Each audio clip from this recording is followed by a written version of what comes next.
शांति। ये संगम युग में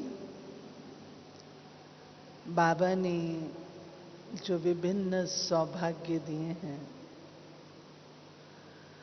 उसमें एक स्पेशल भाग्य है और वह है अपने मम्मा बाबा दादियों के संग उनकी पालना का मिलना। ये हम सब का परम सौभाग्य है। और मैं सोचती हूँ कि इस भाग्य को इस आत्मा ने भरपूर रूप से पाया भी है और उसका लाभ भी लिया है। आदरणीय दादी जी के साथ प्रथम मुलाकात जब शायद मेरी आयु इस शरीर की 9 वर्ष की 8.5 वर्ष की रही होगी, तब हुई थी। और वो भी 1958 में, जब बाबा ने बाल भवन बनवाया था कानपुर में। और मम्मा बाबा दोनों ही आए थे। उस समय आदरणीय दादी जी की लौकिक माँ वे वहाँ रहती थी और दादी जी भी थे, अन्य भी बड़ी बड़ी दादियाँ थीं। उस समय आपको दृश्य अगर बताऊं तो एक वक्त पर एक संदेशी नहीं जाती थी भोग लेकर के, कई संदेशियां, जितनी संदेशियां होती थी सब बैठ जाती थी भोग लेकर के और सब बाबा को भोग स्वीकार कराती थी। वो भी अपने आप में एक दृश्य था। फिर जब स्पेशली बेंगलोर में गए अपनी शिक्षा अर्थ, तो बेंगलोर में प्रदर्शनी आदि लगती थी। तो जो पहली प्रदर्शनी हुई उसमें दादी जी का आना हुआ था। तब दादी जी की नजर पड़ी कि इस कन्या को आगे बढ़ाना है। मैं इंग्लिश में सारी प्रदर्शनी एक्सप्लेन कर रही थी और उन दिनों बहुत बहुत कम बहनें होती थीं जो इंग्लिश बोलती थीं। तो दादी जी का बाबा के फरमान अनुसार एक विशेष आज्ञा का जो संस्कार था, आज्ञा पालन का, दादी जब भी प्रदर्शनी होती थी, गाइड्स होते थे, तो दादी राउंड लगा करके सारे प्रदर्शनी में सब सुनती थी गाइड्स क्या समझा रहे हैं। और रात को मीटिंग करती थी कि कहाँ कहाँ पर क्या क्या करेक्शन है। ये दादी जैसे कि हम सबको बचपन से सिखलाती रही कि किस तरीके से समझाना चाहिए, क्या बात समझानी चाहिए, आदि आदि। फिर तो दादी की नज़रों में आने से मुझे पहली ट्रेनिंग जो हुई वो उसमें मुझे सम्मिलित किया गया।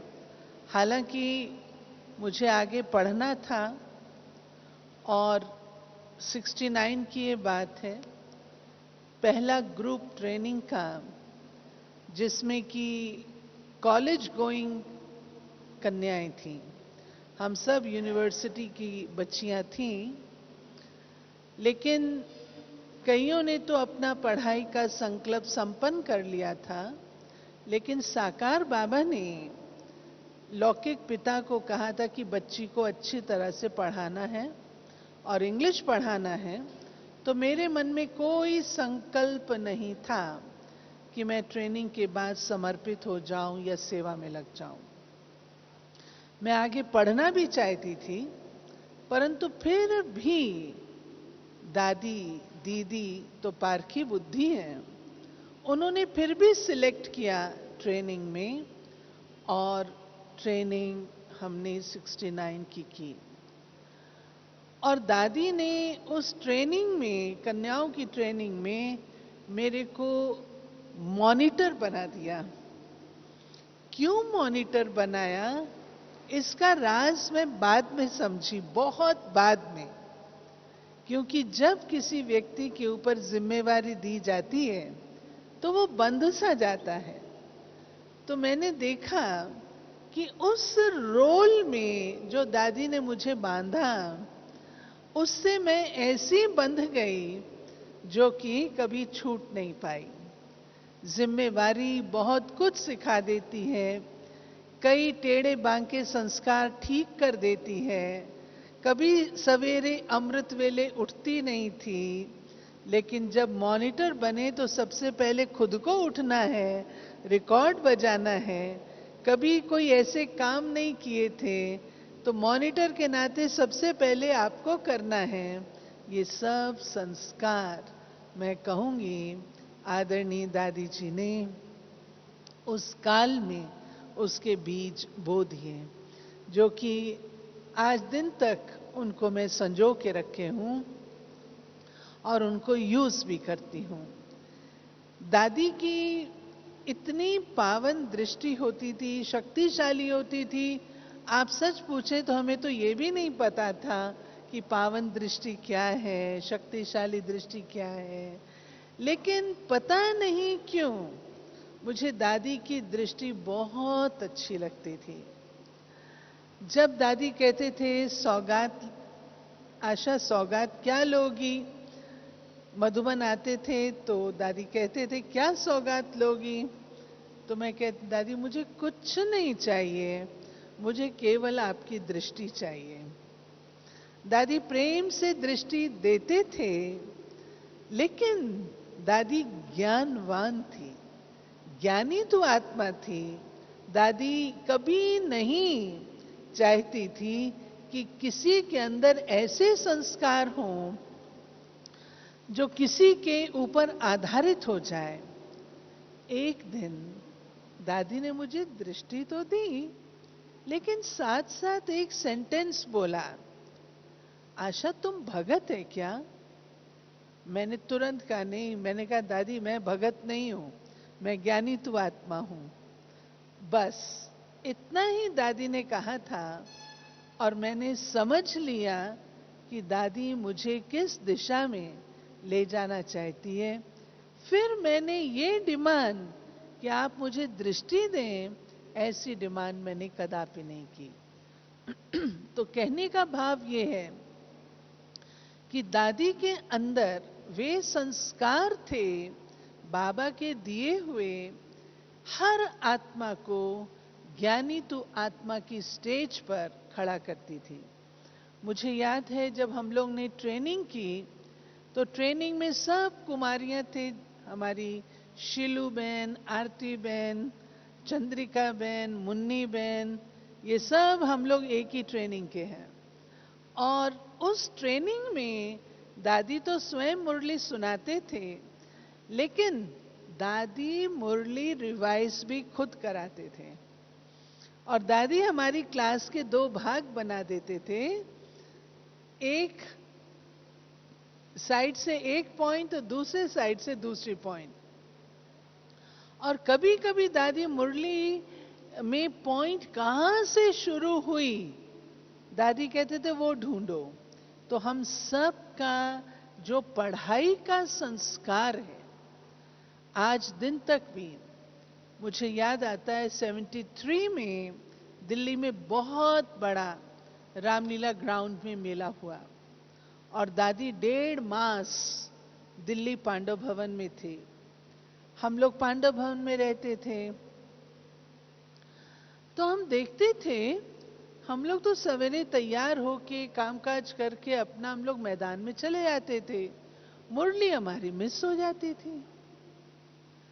परंतु जाने से पहले जब हम दादी से छुट्टी लेते थे तो हम क्या देखते थे कि दादी मुरली पढ़ रही है। लेटेस्ट मधुबन से जो प्रश्न उत्तर आते थे दादी वे पढ़ती थी और हम लोगों को भी सुनाती थी।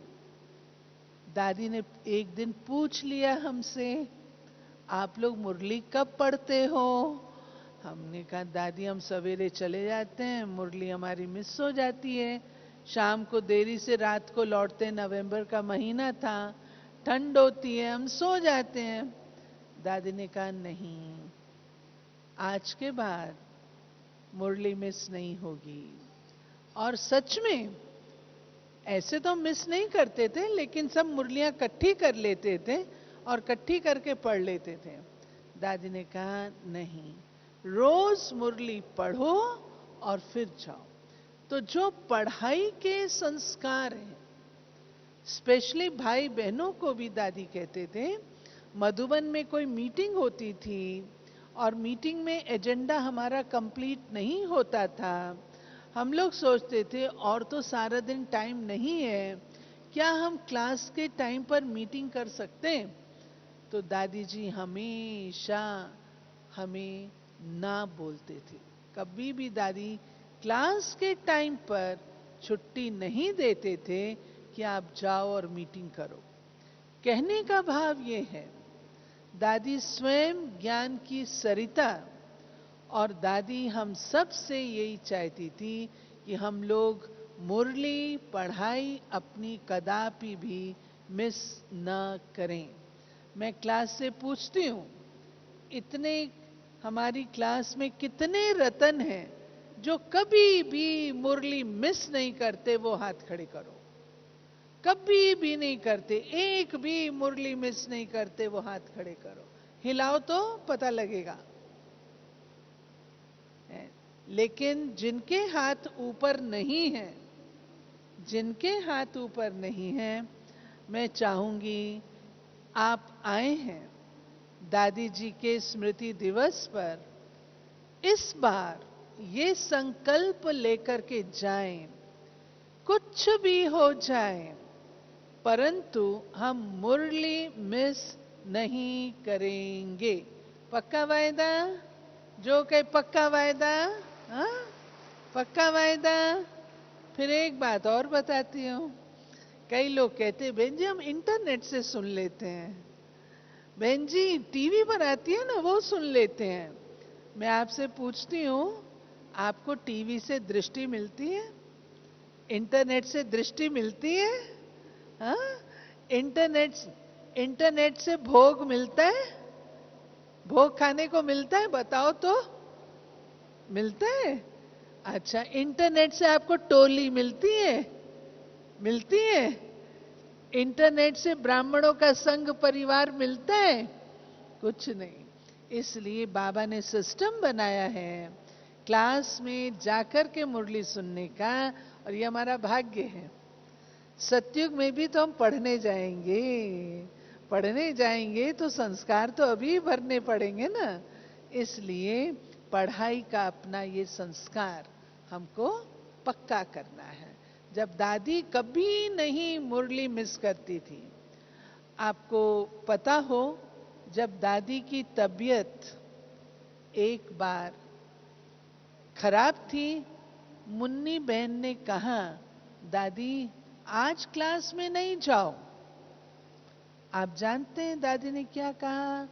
मुन्नी तुम मुझको क्लास में जाने से नहीं रोक सकती हो। और दादी व्हील चेयर से भी क्लास में आए। ये थी हमारी दादी की पढ़ाई की लगन, सच, जिसने इतना अपने आप को पढ़ाई से संवारा, हम पीछे क्यों रहे? ठीक है। इसी साथ साथ जब मैं समर्पण करने जा रही थी 1972 में, अपनी पोस्ट ग्रेजुएशन कंप्लीट की, कॉलेज में जॉब किया, पढ़ाया। दादी को हालांकि पसंद नहीं था, परंतु हमारे लौकिक पिता का बहुत ज्यादा प्रेशर था, और लौकिक पिता को संतुष्ट करने के लिए ही मैंने जॉब किया था। यूनिवर्सिटी में पर चांस टॉपर रही, गोल्ड मेडलिस्ट रही, उससे भी डिमांड बहुत थी। तो दादी जी को मैंने वायदा किया था, दादी 1 साल केवल, पिताजी को भी वायदा किया था, क्योंकि पिता ये देखना चाहते थे कि आशा के हाथ में पैसा आता है तो पैसे से ये कहीं आकर्षित तो नहीं होती है। ये उनकी एक परीक्षा थी जो पिता मेरी लेना चाहते थे। तो उन्होंने जब पाया और मुझसे कहा केवल 1 वर्ष, तो जब उन्होंने देखा कि मेरी कोई अटैचमेंट पैसे से इतनी नहीं है, तो उन्होंने भी खुशी से छुट्टी दी, बाबा ने छुट्टी दी और दादी ने जब मैं समर्पण के लिए जा रही थी, जॉब छोड़ा, तो मैंने दादी को एक सवाल किया। मैंने कहा, दादी, जितना काम अभी सेंटर पर होता है ये मैं जॉब करते भी आराम से कर सकती हूं, लेकिन अगर आप मुझे इतना बिजी रख सकते हैं कि मुझे लगे कि दिन में 24 घंटे की जगह 26 घंटे होने चाहिए, तब मैं समर्पण करूंगी। और क्योंकि मुरली सुनाना, क्लास कराना, कोर्स कराने कोई बड़ी बात नहीं है, मैं डबल काम कर सकती हूं। दादी के मन में ये बात बस गई। और जब दादी मुझे मिलते थे, पूछते थे क्या तुम बिजी हो, और मैं आपको क्या बताऊं, इतना बिजी कर दिया, इतना बिजी कर दिया, जो अब मैं चाहती हूं कि मुझे पर्सनल अपने लिए थोड़ा सा समय मिले, वो भी मिल नहीं पाता। दादी ने राह दिखाई। कैसे?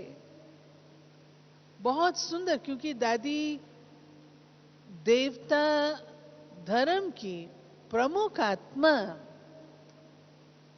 दादी के अंदर जो संस्कार थे होलिस्टिक, वो दादी पास ऑन कर रही थी।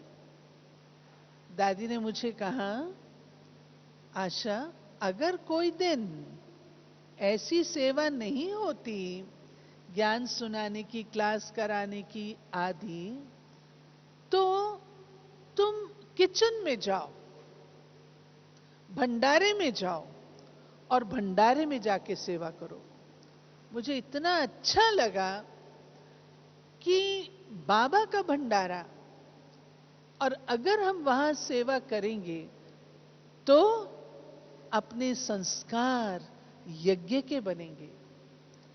एक अपनापन। दादी ने एक बात और कही, अगर यज्ञ में रहते हैं, कोई ना कोई विशेष ड्यूटी घर की करते हैं, घर की ड्यूटी अर्थात चाहे सफाई की करो, चाहे रोटी की करो, चाहे कुछ भी करो, यज्ञ की कोई घरेलू ड्यूटी करते हैं, तो वो घर आपको, यज्ञ आपको अपना लगता है। अपनत्व का जो भाव था, वो दादी ने इन संस्कारों के द्वारा डाला। फिर हम देखते थे, दादी तो भाई दादी थी, कमाल की, अकेले चल पड़ती थी। दादी के साथ कोई हो या ना हो, लेकिन ऐसी दादी की अथॉरिटी, इतना जलवा। कभी देखो तो भंडारे में चक्कर लगा रही है, कभी देखो तो ऑफिस की तरफ गई है, कभी देखो तो अकोमोडेशन की तरफ जा रही है। कमाल थी। और सब चीज, दादी को सफाई इतनी पसंद थी, जो दादी बैठती थी, चलते चलते जरा से ऐसा हाथ करके देख लेती थी, जरा सी धूल लग गई तो दादी इशारा दे के जाती थी। हर प्रकार से दादी के अंदर संस्कार थे, जो दादी ने हम बहनों के अंदर पास ऑन किए। इसी रीत से ये भी भाग्य है जो मुझे दादी के साथ बहुत नजदीक रह करके कार्य करने का मौका मिला है। और वो क्या होता था, आप सब जानते हैं, कन्याओं की ट्रेनिंग मधुबन में 2-2 महीना हुआ करती थी।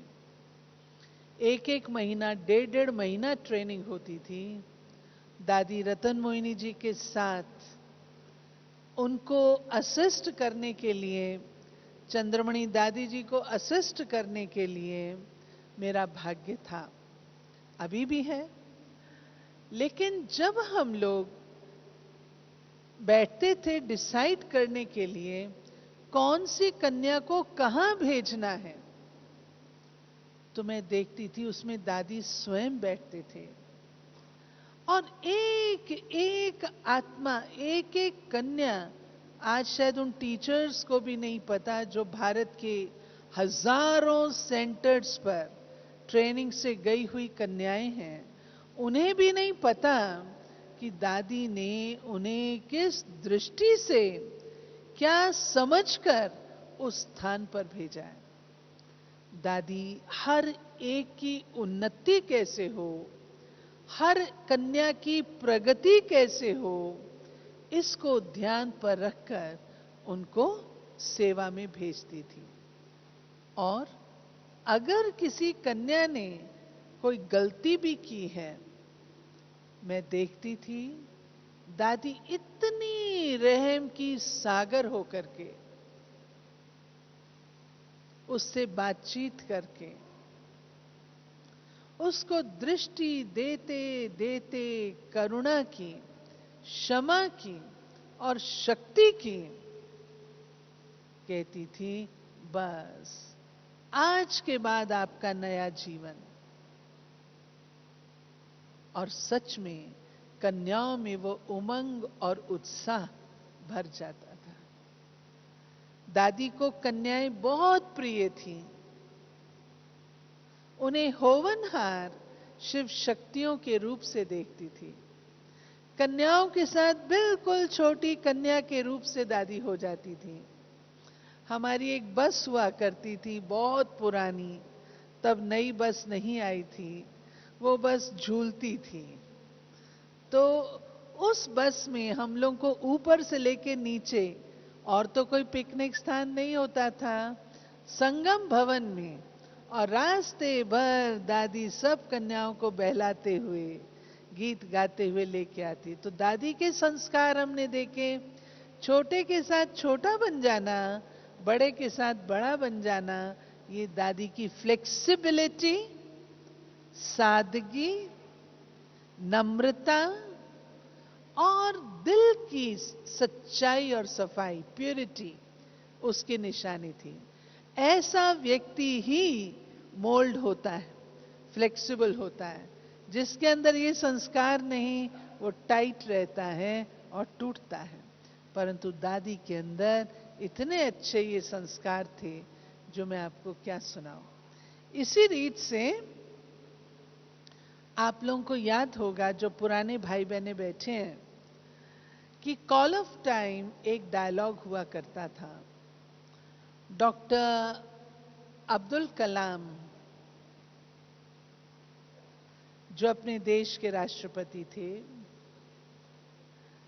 पहले डीआरडीओ में थे। डीआरडीओ में थे तो उन्होंने सामने बैठकर 3 घंटा स्ट्रेस मैनेजमेंट पर सुना था। और उसके बाद फिर उन्होंने नजदीक आना शुरू किया। आते आते हम उन्हें पहली बार कॉल ऑफ टाइम डायलॉग में लेके आए, जिसमें 30-40 लोग थे, इंटरनेशनल लेवल के थे। तो डॉक्टर अब्दुल कलाम तो साइंटिस्ट A1, ज्ञान सरोवर में डायलॉग चल रहा था, राउंड में सब बैठे थे। कैसे दादी हैंडल करती है वीआईपीस को। डॉक्टर अब्दुल कलाम जी से डायरेक्टली बोला दादी ने, साइंटिस्ट साइंस बड़ी या साइलेंस? और डॉक्टर अब्दुल कलाम बोले, बिल्कुल टाइट होके, इधर उधर नहीं देखा, सामने देखते हुए सीधे बोले, साइंस। साइंटिस्ट थे तो बोले साइंस। उसके बाद दादी ने फिर रिपीट किया, डॉक्टर साइंस बड़ी या साइलेंस? वे फिर बोले साइंस। दादी ने तीसरी बार कहा, साइंस या साइलेंस? अब डॉक्टर अब्दुल कलाम चुप हो गए और कुछ नहीं बोले। कई महीनों के बाद, क्योंकि डॉक्टर अब्दुल कलाम जी से वार्तालाप हम लोगों की टेलीफोन के द्वारा बहुत होती है, वो पूरी बहुत लंबी कहानी है, वो मैं नहीं सुनाऊंगी, वो अपने आप में एक पूरी गाथा है डॉक्टर अब्दुल कलाम जी की स्टोरी। लेकिन बहुत समय के बाद बोले कि आपकी पहली संस्था है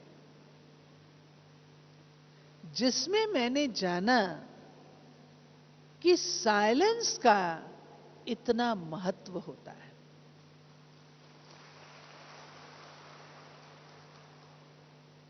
दादी ने डॉक्टर अब्दुल कलाम पर ऐसी छाप छोड़ी जो अब्दुल कलाम जी जब कभी हम मिलते थे, as president of India telephone से मैं बात करती थी उनसे, तो बाबा के 2 वचन उनको सुनाने के बाद उनका पहला प्रश्न होता था, दादी जी कैसे हैं? आप में से बहुतों को पता है या नहीं, प्रेसिडेंट ऑफ इंडिया के नाते दादी जी का जब स्वास्थ्य ठीक नहीं था, प्रेसिडेंट ऑफ इंडिया के नाते डॉक्टर अब्दुल कलाम दादी जी को देखने के लिए आए। माउंट आबू खास दादी को देखने के लिए आए। ये विशेषता थी, दादी के साथ ऐसे बैठ के बातचीत की।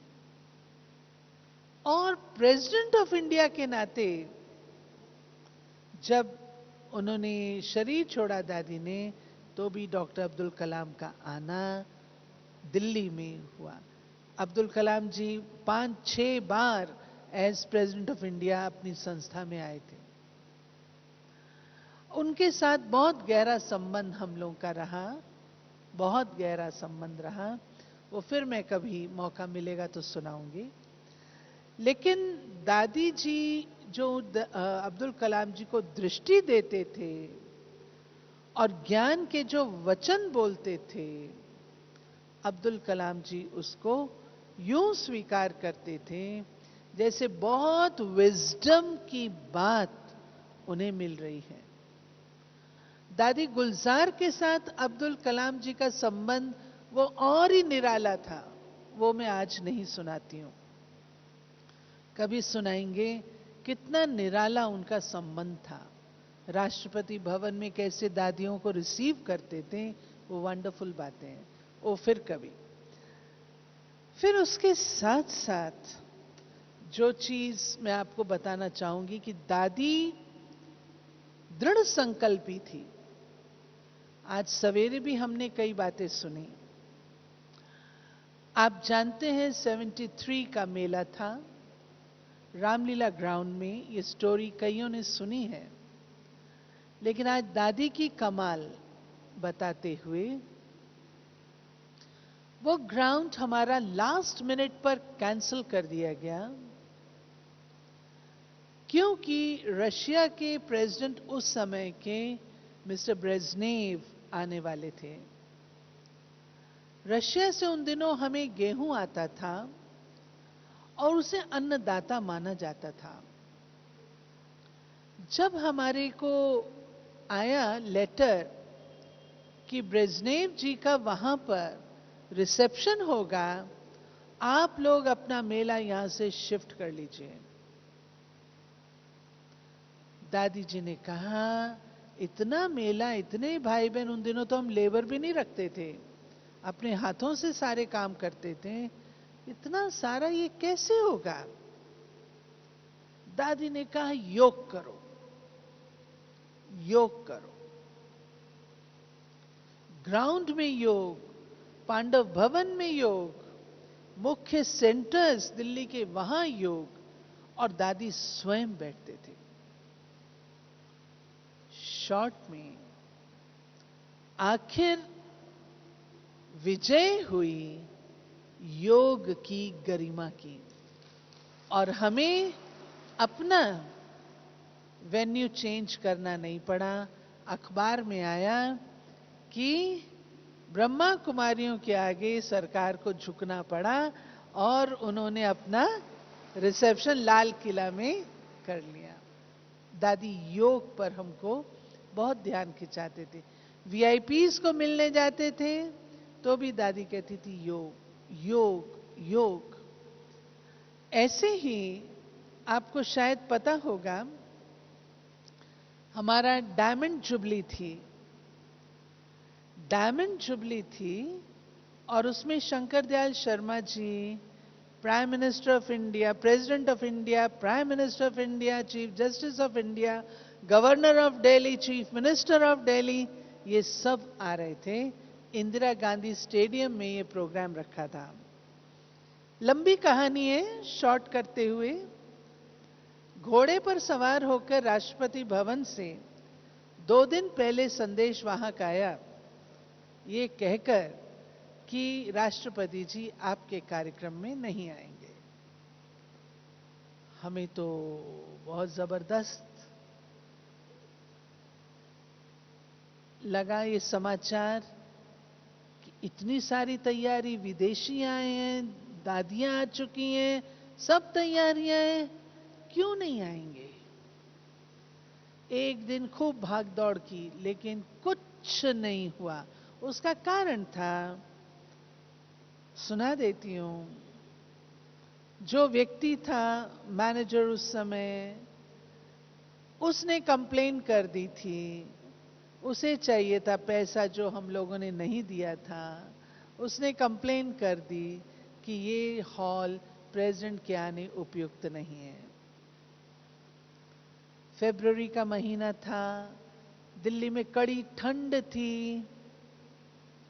किसी ने कहा, दादी प्रेसिडेंट नहीं आता, कोई बात नहीं, अपनी पब्लिसिटी तो हो गई है। आप जानते हैं दादी ने क्या कहा? दादी ने कहा, नहीं, पब्लिसिटी नहीं, प्रेसिडेंट को आना चाहिए। और दादी ने, हम लोग नीचे ऑफिस में बैठ के काम कर रहे थे, टेलीफोन्स कर रहे थे, और दादी ऊपर सब बहनों को बिठा करके योग करा रही थी। रात के 10 बजे सेक्रेटरी ने कहा, मैं आपको सवेरे बताऊंगा। हमने कहा, नहीं, हमारे लिए तो सारी रात बहुत लंबी है भैया, अभी बता दोगे तो अच्छा है। लंबी कहानी मैं बिल्कुल शॉर्ट कर रही हूं। उसमें दादी का योग सब बहनों के साथ, और दादी ने योग के माध्यम से असंभव को संभव करके दिखाया। जैसे ही हम ऊपर आते हैं अपने कमरे में, घंटी बजती है, सेक्रेटरी लाइन पर है और कहता है, प्रेसिडेंट कल सवेरे आपके प्रोग्राम में आएंगे। और प्रेसिडेंट आए। तो योग का जो दादी ने महत्व रखा, मैं समझती हूं वो एक साधन हम सबको अपनाना चाहिए। जो भी हमारी समस्याएं हैं, जो भी हमारी प्रॉब्लम्स आती हैं, जो भी विघ्न आते हैं, अगर हम योग के माध्यम से, जैसे दादी करते थे, योग के माध्यम से अगर हम उन्हें जीतेंगे तो हमें मेहनत कम और सफलता अधिक मिलेगी। दादी हमेशा कहते थे कि स्टैंप निकली, आप में से कितनों को पता है बाबा की स्टैंप निकली थी? प्रजापिता ब्रह्मा के नाम से गवर्नमेंट ऑफ इंडिया ने स्टैंप निकाली, कितनों को पता है? अरे बहुत थोड़ों को। आप देखना यहां कहीं चित्र लगा होगा, बाबा की स्टैंप, जो बाबा कहते ना मुरली में स्टैंप निकालो, वो स्टैंप निकली थी। उस समय भी विघ्न आया था, लेकिन वो भी दादी जी के निर्देशन से और दादी जी के योग की शक्ति से वो भी साकार हुआ। प्रेसिडेंट हाउस से बाबा की स्टैंप का उद्घाटन हुआ था, प्रेसिडेंट हाउस से, राष्ट्रपति भवन से। तो ये भी एक विशेष बात थी। तो दादी की जो वीआईपीज के साथ मुलाकात होती थी, वाजपेयी जी जब आए, वाजपेयी जी आप जानते हैं उस समय भारत के राष्ट्रपति नहीं थे, सॉरी प्राइम मिनिस्टर नहीं थे, लीडर ऑफ ऑपोजिशन थे। परंतु जब दादी से मिले, यहां का सारा उन्होंने वातावरण देखा और एक महिला इतना सारा चला रही है, तो उनकी आंखें खुली, कान खुले और उन्होंने कहा आपको जब आवश्यकता होगी मैं आपका साथी बनूंगा। और वे बने महामंडलेश्वर स्वामी, मैं समझती हूं वेदांतानंद जी थे, जो बिल्कुल कट्टर ऑपोजिशन में थे, कट्टर ऑपोजिशन में। दादी ने प्रेम से निमंत्रण दिया था। सब महामंडलेश्वर हरिद्वार ऋषिकेश से आए थे।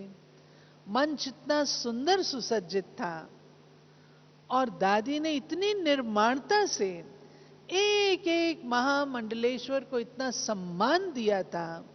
उस सम्मान के आगे सब महामंडलेश्वर झुक गए। वेदांतानंद जी ने सभा से कहा खड़े होकर, दादी मैंने आपके लिए इतना सब कुछ ऑपोजिशन में किया। वो टोली नहीं लेते थे। बड़े दीदी मिले एक बार प्लेटफॉर्म पर, तो सेब लेकर के उनको दिलाने की कोशिश की, उधर मुंह करके, तब उन्होंने लिया। बहुत अपोज करते थे।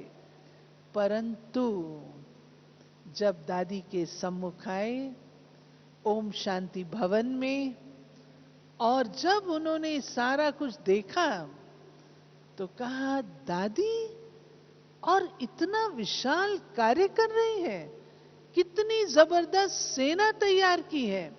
मीठे भाइयों और बहनों, इतने हजारों की सभा में चैलेंज करते हुए पवित्रता के व्रत की धारणा के लिए कहना, ये मासी का घर नहीं है, ये दादी जी कराते थे। दादी की ये शक्ति थी रूहानियत की, जिसने इसे संभव कराया। एक मिनट में दादी भाई बहनों से मिलती, चाहे कोई पॉलिटिशियन हो, चाहे कोई ऑफिसर्स हो, दादी उनसे ऐसे मिलती थी जैसे छोटे बच्चे की तरह मिलते हैं। और उनसे कहती थी बोलो नॉन वेजिटेरियन छोड़ोगे, बोलो स्मोकिंग ड्रिंकिंग छोड़ोगे। वो बच्चे की तरह हाथ खड़ा कर देते, जी दादी। और वो संभव करके दिखाते थे। दादी के सामने आते थे, दादी जब से आपने कहा हमने छोड़ दिया। ये कार्य वही कर सकता है जिसके अंदर इतनी आध्यात्मिक शक्ति है। लास्ट सुनाकर वेदांता जी का सुना रही थी। वेदांतानंद जी ने तब ये कहा कि दादी आपने इतना विशाल ये किया, हम तो नतमस्तक हो गए। दादी क्या आप मुझे अपना भाई बनाएंगी? और हमारी मीठी दादी, ममतामयी मां, वरिष्ठ बहन के रूप से दादी ने उसी समय राखी मंगवाई और उन्हें बांधी। उनके नैन गीले हो गए। दादी मेरे सारे अखाड़े आपके साथ हैं और सदा साथ रहेंगे, ऐसा कहकर वे यहाँ से गए। इस प्रकार प्यारे भाइयों और बहनों, हम सबको कितना नाज होता है, कितना नाज है। दादी खड़े हो जाते थे तो लगता था सच में प्रकाश स्तंभ स्वयं खड़ा है। इतनी लाइट, माइट, इतने वाइब्रेशंस जो दादी के पावरफुल थे, सबको एक मुष्ट करके रखते थे, प्रेम और शक्ति की लहर फैला देते थे। ऐसी दादी को हम सदा जागृत अपने साथ तब रख सकते हैं जब दादी की बताई हुई बातों को हम अपने जीवन में अपना कर रखेंगे। बोलो हाँ जी, हाँ, अपनाएंगे ना दादी की बातें। दादी की बातें सिर्फ सुनना और सुनाना नहीं है, जीवन में अपनाना है। ओम शांति।